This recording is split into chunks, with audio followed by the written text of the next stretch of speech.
News First, Newsline with Faraz Shaukat Ali. And a very good morning to you. This is Newsline, live as always from the Newsfirst studios in Dawson Street in Colombo.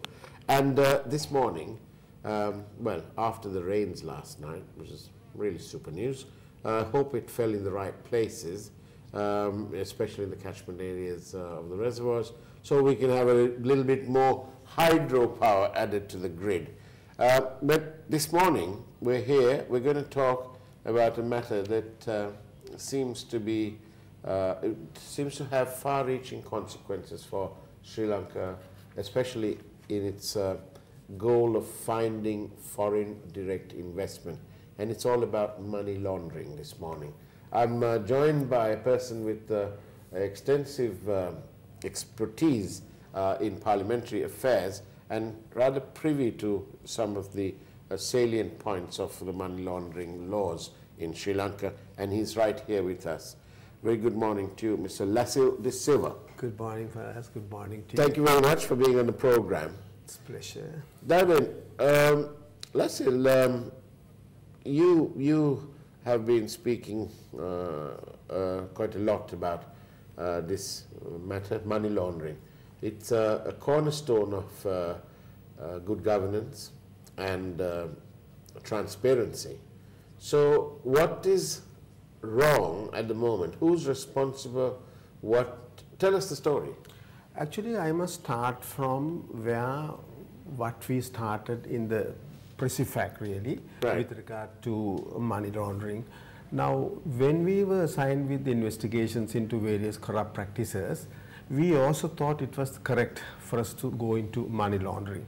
And we gave a special training to those investigation officers, say the police officers.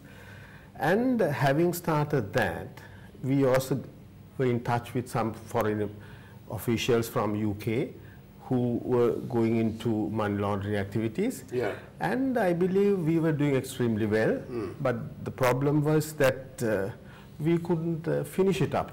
It was abruptly ended with, I think, my departure again. It has now come to a situation money laundering has become a big issue. It's being discussed all over.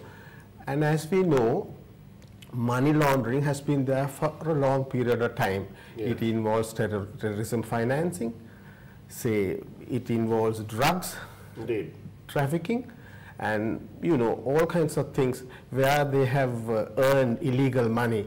Say, on that basis, there is a big problem in this country. There are 3 laws. I really noted it down. There are three pieces of legislation. Convention on the Suppression of Terrorist Financing Act number 25 2005, Prevention of Money Laundering Act number 5 of 2006, Financial Transactions Reporting Act 2006. Right. Now, under those laws, there was also a special unit formed in the central bank, which is called the Financial Intelligence Unit, FIU. Yeah. It had been established as an independent institution actually to combat money laundering, terrorist financing and related crimes in Sri Lanka in line with international standards and best practices. My problem is, are they doing it well? Because very recently the EU had fixed the label that Sri Lanka is a high risk country for money laundering and had blacklisted, and thereafter it was withdrawn due to various other considerations, and a team of experts is due somewhere in May. Probably all this needs to be reconsidered, why they should pay more attention to money laundering practices and why they should be very strict about money laundering, because it has come to a... Sri Lanka is actually on a grey list at the moment. At the moment. And the next step would be, if they don't show marked improvement, the next step will be a blacklist. Definitely. That will spell disaster. They have really taken steps to have it blacklisted, but they have suspended it for some reasons, and this is why a team of experts is going to be here in May to review the situation. If there are no improvements whatsoever, I believe the central bank has a big role to play, and I believe the present governor too has given an undertaking, because I remember he went to France and had a meeting with the experts there, and even the EU members, which he called, you know, say that's the unit they are going into all those activities of illegal drug and money laundering activities. And he had gone and said there, and after having come here in November 2018, we went to Paris. They were more than happy. They commended us in terms of implementing the action plan. Actually, according to him, of course, everything seems to be rosy, but I don't know whether the situation is so good as it is now in the country. Well, money laundering is almost blatant theft from the state resources is big business, because somehow the perception appears to be that if you steal from the state, it hurts no one. But that's rubbish. That's absolute rubbish. When you do that, you actually steal from the people. That's public money. That's right, public money. And that's why they ought to have criminal breach of trust. If it is a serving government official, then they must be charged. Their charges must, in my view, must carry a element of criminality, so that they will be very cautious about it under the penal code, and let there be nothing to hide. You will be jailed. Actually, and that's what it should be. Now, the other thing I was going to ask you, are members of parliament, are they deemed as public servants? According to the constitution, of course, they are not public servants. They are a special category of people. But they are really accountable for all what they do. But why can't they? Now, when you worked in parliament, you were classed as a public servant, and you came under the rules that guide you there. So there are no rules for these MPs. There's no minimum education qualification, and then some of them are appointed by their mates. You know, that whole idea of the national list has lost its flavor, and the intent of the national list has been long ago forgotten. I think you are very correct, because unfortunately, according to the constitution, even the staff of parliament, they are also not categorized as public servants. But in terms of the constitution, all of us are answerable. We are duty bound to protect public money. We have to be accountable. We have to be transparent. Now, when it comes to, you said that they need to be punished. You know, it reminded me 1972. You always talk about Bondgate, right? And this is about Watergate. In Watergate, say, there were about 48 officers who ultimately dealt with for this kind of money laundering and that kind of illegal money. And in those countries, all those laws are strictly being enforced. But it is very unfortunate, you know, there are about 12 countries they have named recently, like Sri Lanka, Guyana, you know, Ethiopia, all those countries. So it is unfortunate that we are also on par with those countries where there's no... If you remember, going back to President Nixon and the process that led to his resignation, and because you mentioned Watergate, there was also an unbelievable event during those proceedings, during those investigations, which in a way puts my mind back to Lalit Veeratunga, the presidential secretary. Over there, President Nixon's secretary in the Oval Office, a lady, Rose something, I think her name was, I can't remember the rest of her name. But she had to explain how come certain key parts of the cassette were erased. This is long before digital. It was all erased, parts of it. And she said that it was a foot pedal, and it was located under her desk. And when she moved like this, she pressed the wrong button with her foot. Yeah. I don't think a lot of people believe that. But that's by the side. But the point is this. In Malaysia, we've got the 1MDB scandal. It's in 2015, the then Prime Minister Najib Razak was accused of channeling over 2.67 billion ringgit, Right. which was nearly American dollars 700 million, US dollars 700 million, from the 1MDB fund, which is a government-run strategic development fund for the benefit of the country.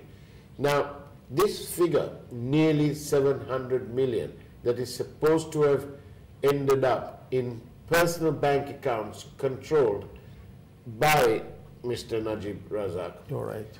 I'm not saying it, the Malaysian media are not saying it, it is the US justice system that is saying it. Their investigators are saying that this is the amount that's taking place.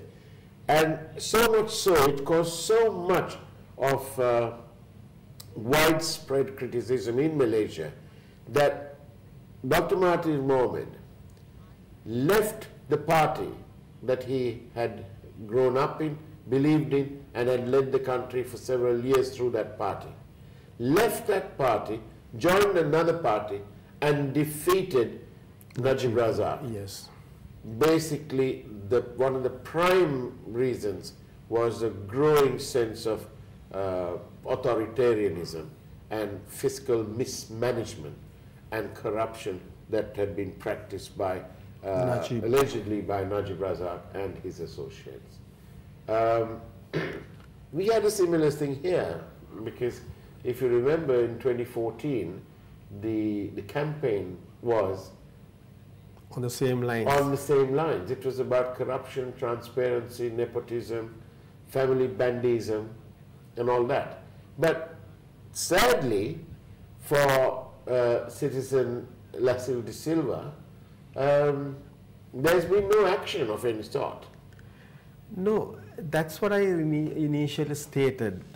We had started all that. Basically, the problem was all that was not allowed. And ultimately, all that probably would have been suspended because they wanted all those matters, investigations interrupted. Yeah. Now, I think the biggest problem was when it comes to money laundering, right? There's so much of opportunities for corruption, drug trafficking, all kinds of things here in Sri Lanka. As I said earlier, it had been there for the last so many years. Now, having promised, what did they do? It was about this bond scam, right? That again is a huge amount of money. It is so very bad. There are allegations against the top powerful politicians in the current government. What happened? I think owing to all that, we are certain, like Najib, they have misappropriated funds. There is so much of money that needs to be brought in for purposes of making black money white. Yes, yeah. I think all that is now being considered. But what I am trying to ask you, when the laws are there, now I refer to 3 laws, right? Yeah. Laws are specific about it. Yeah. The central bank itself is totally responsible. I would apportion the blame to the present governor too, because it's under his supervision, and they should initiate firm investigation process now. See, even with regard to bond scam, there are so many allegations that they have not completed their forensic audit. Do send us your questions by SMS 0772 300 305. Coming up on your screen right now, 0772 300 305. Send us your questions, they end up right here on this desk. Carry on. Yeah, so the biggest problem is, everybody is aiding and abetting and probably going on regardless. Laundering is a serious offense, that it's a punishable offense. All that happens in other countries. But I'm told that in Sri Lanka, we've never had a conviction for money laundering. Nothing at all. So far, nothing at all. Now, that's what I was trying to tell you. We should remember, we started doing all that in 2015, we gave special training to our police officers. The biggest problem is now those police officers who were trained to go into money laundering, they have been transferred elsewhere. They have nothing to do with the training they had.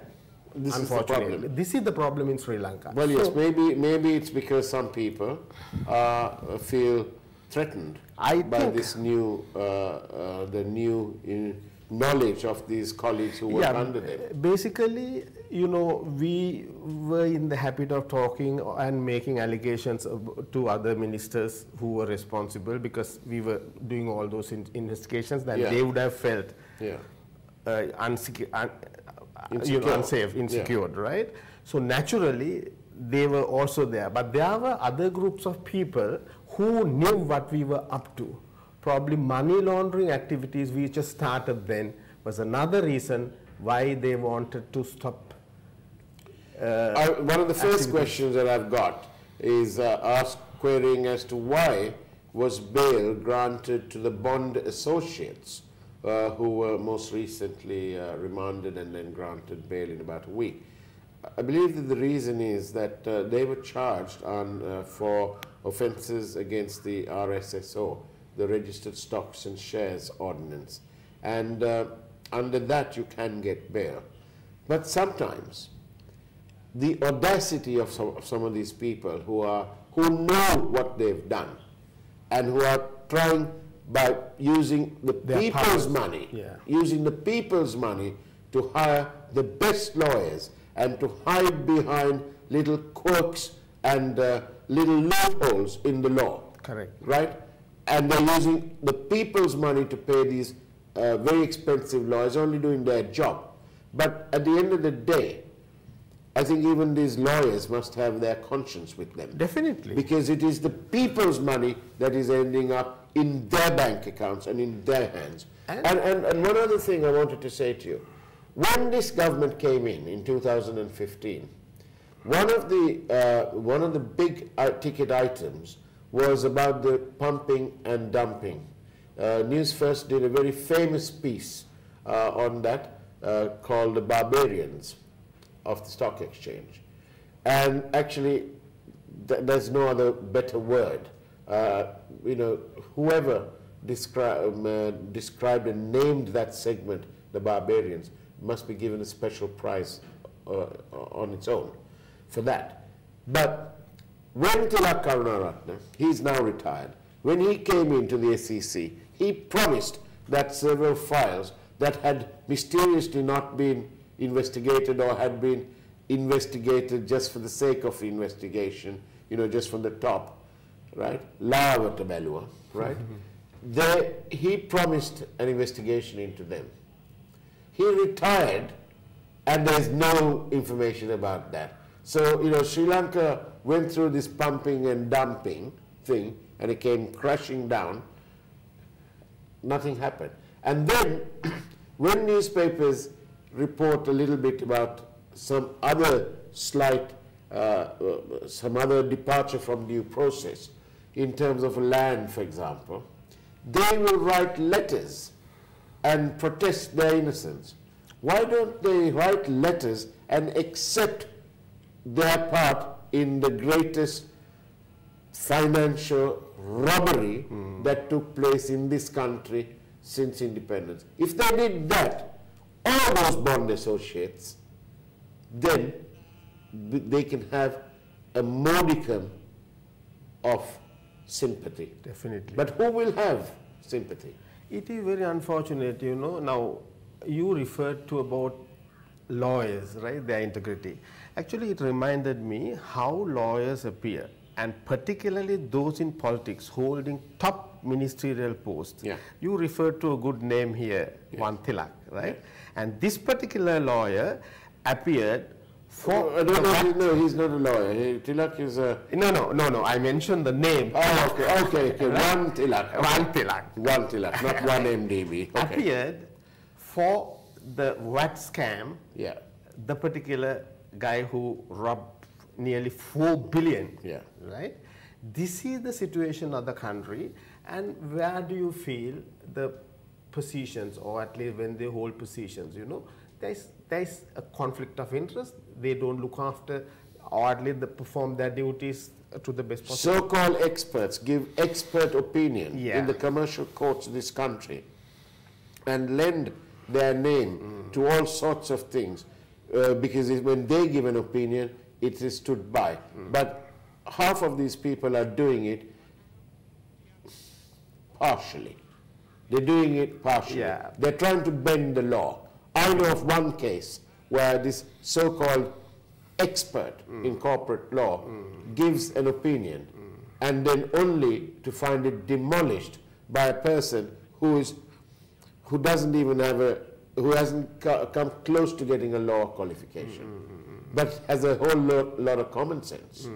So some of these lawyers need to wake up and get out of their comfort zone. Actually, this is where I agree with Naga. You know, Naga says that the lawyers have to do a better job. Not only lawyers, for that matter, even parliamentarians, right? Yeah, but the parliamentarians are almost a lost cause. Yeah.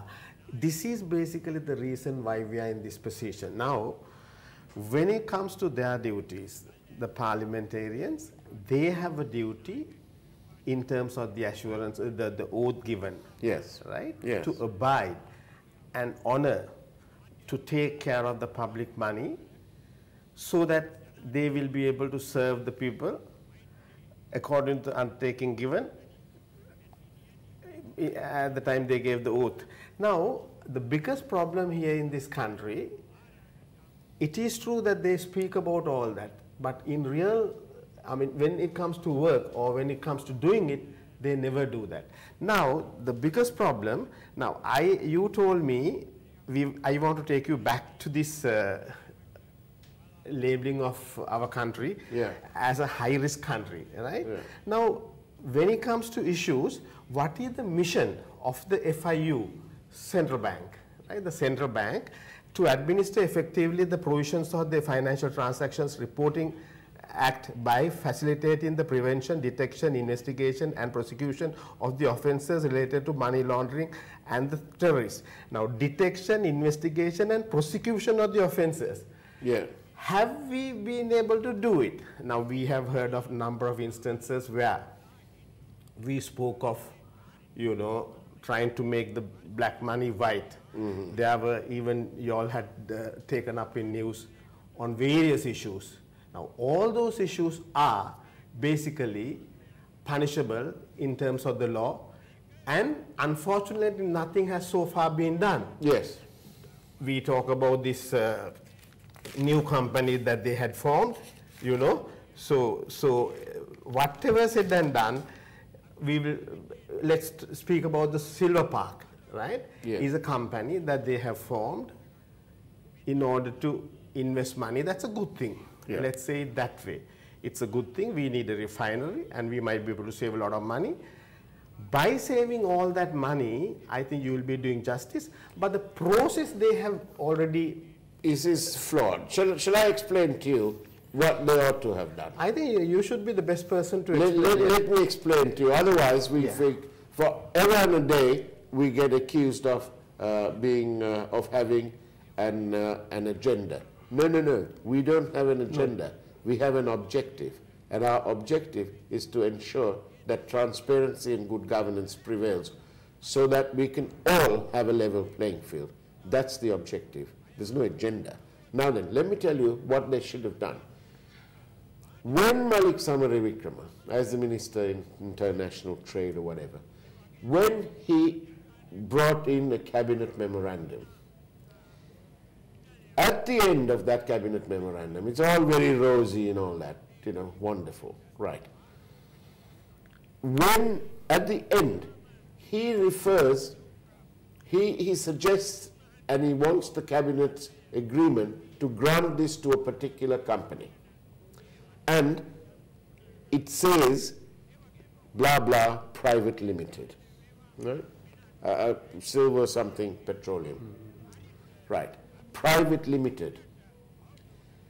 Now, where is the due diligence that the minister, Silver Park Petroleum, where is the good diligence the due diligence that the minister and his secretaries and his team of people engaged in. Complete absence. I'll tell you what he should have written. He ought to have written on there that there is an investor, a group of investors, name them, whoever that person is, name the investors and say that they propose to do this.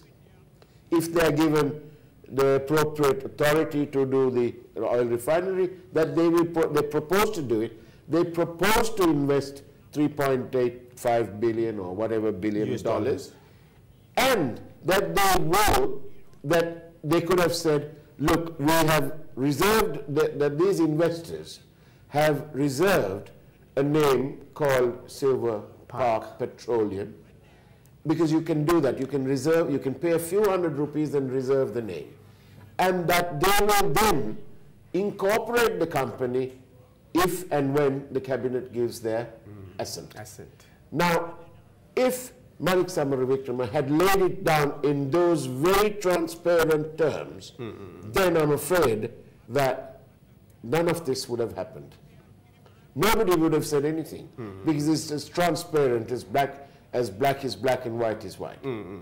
Now, listen, do you understand what I'm trying to say here? Yeah, definitely. I've got no blessed agenda. No. Objective is good governance. It's our duty. We want the account, all that to be transparent, right? You can't hide anything and you can't do it behind the curtain. It has to be open.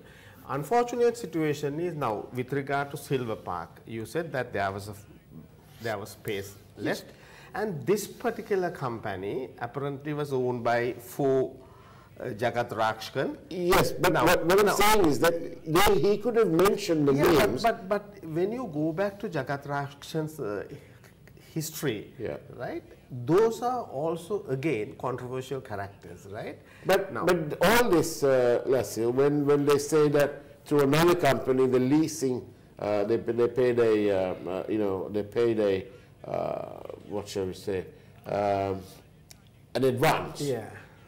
How can you do that? Where is the BOI agreement? Where is the lease agreement? What are the terms? Is this yet another attempt to get state land? Yeah, look at the Volkswagen project, right? The tire. There are other allegations with regard to so many other things as well. Even with regard to this, the purchasing of ETI Trust Investments Company, right? So naturally, on the same basis, my problem is there has been all kinds of allegations with regard to even former parliamentarians, former presidents and everybody, right? Now, all throughout up to now, having enacted 3 laws, what are these laws there for? Why can't they ensure, having assured at the time of elections, Mr. Ranil Wickremesinghe, Mr. Maithripala Sirisena, both of them assured, and those were strong pledges given to people, right? Having given all that, unfortunately, none of those pledges have been fulfilled. And they are blatantly violating all these laws.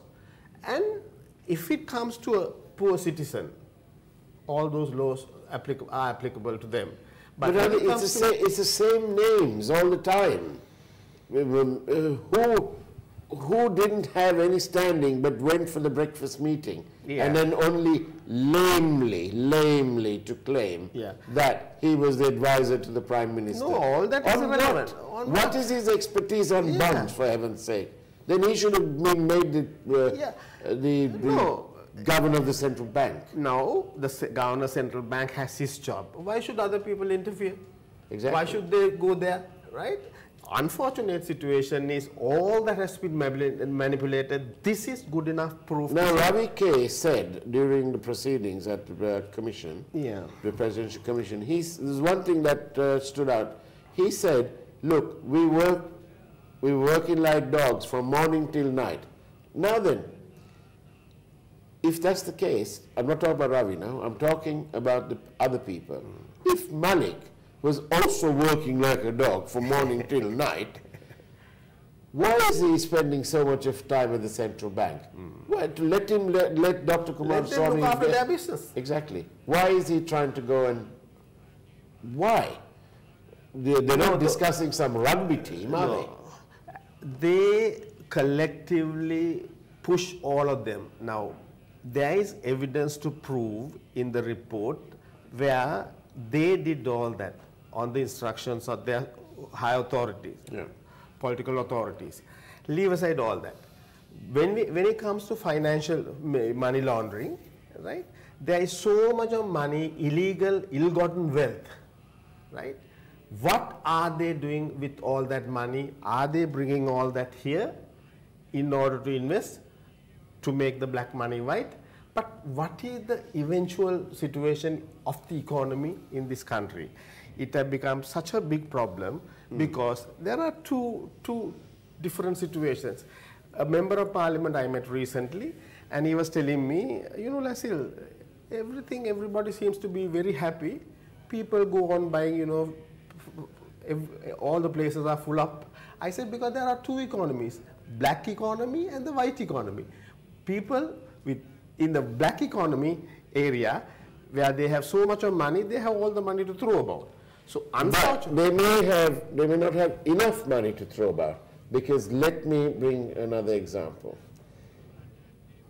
To all those people who've sent their children abroad, not on full scholarships, but where they're funding them, I hope they realize that for every dollar that they have to send abroad for their kids, it's costing them approximately, well, now slightly below 50, but for a while it was at least 55 rupees more per dollar. Yeah.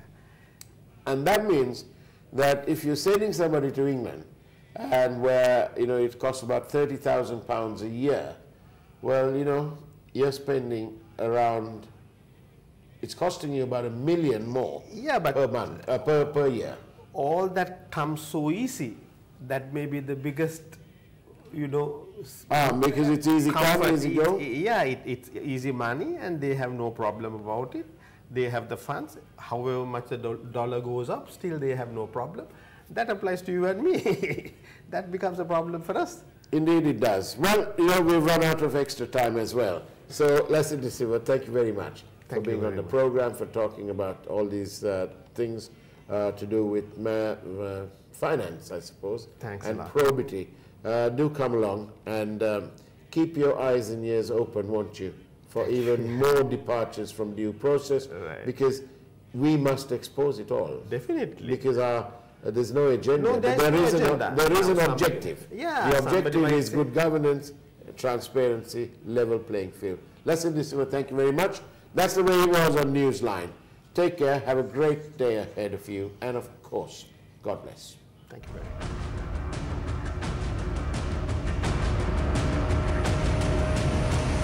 News First, Newsline with Faraz Shaukat Ali.